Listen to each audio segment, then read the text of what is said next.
Orange County Registered Digital.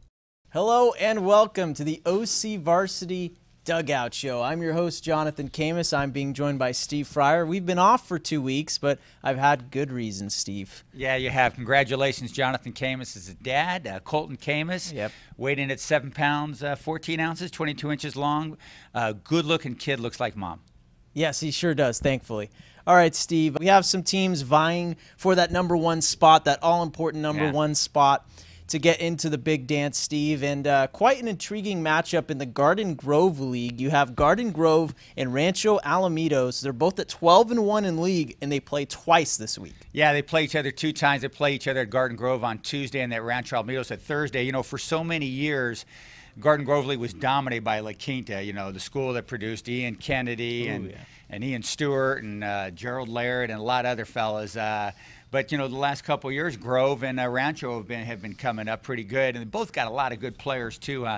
2 really good guys who I think can probably play at any level, you know, Division I, II, whatever. Kimo Hinton over at Rancho Alamitos and Eddie Carranza over at Garden Grove. They're both really good players, hitting the heck out of the ball. Like Carranza's a pretty good pitcher too. So I'll be at Grove on Tuesday. I'm looking forward to seeing that ball game. Yeah, it'll be a fun series to check out.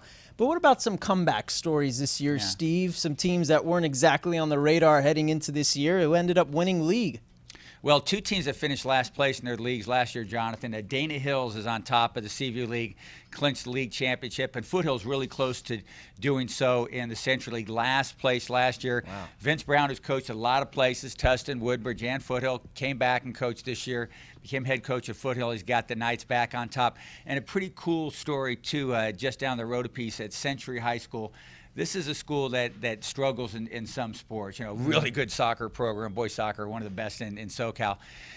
Baseball's had a tough time of it. And Theo Cortez has got those guys playing. They got a really good pitcher, guy who can hit the ball too, Danny Garcia. And it's fun to see a school like Century. It's been down for so darn long, and here they are on top of the league. You know, with Cattell and Savannah really breathing down their necks. So the Orange League's been pretty fun this year as well. Yeah, good for them. And we were talking about this a little bit off camera, but Modern Day, for the first time in forever. Yeah, just about. Doesn't make the playoffs? Well, they have a chance to go. Okay. They've got a couple big games this week. They play J. Sarah twice this week.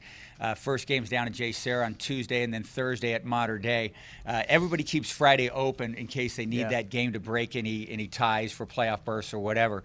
And so Modern Day could get in now. And even there's a 4th-place team. Now, it's a 6-team league, the top 3 teams in a 6-team league, the Orange League, Orange Coast League, and the Trinity League, top 3 teams guaranteed to go to the playoffs. Number 4 teams got a shot to get in as a large team, but you got to have an overall record of 500 or better. Yeah. Modern Day right on the precipice there. They're 12-12 coming in. You look at Orange Lutheran, 13-11 coming in. Servite also in that league. I think they're 1 game under 500.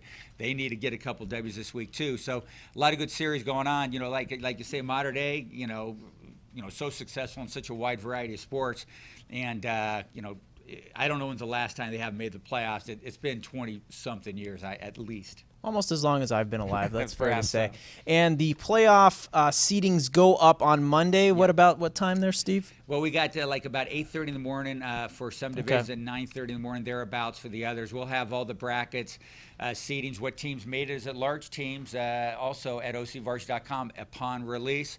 Then you and I guess will be sitting right about here to be talking about that. Yep. So that's what happens. At wild card rounds start on Tuesday, next Tuesday, in divisions 2, 4, and 6. And the wild card rounds, divisions 1, 3, 5, and 7 go on Wednesday. Then Thursday, first round games. Friday, first round games in other divisions, and away we go. Yep. Make sure to check out OCVarsity.com early Monday morning for all of your latest playoff news, where your favorite teams ended up.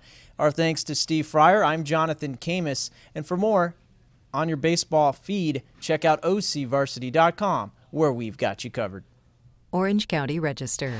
We are here in the service of Orange County.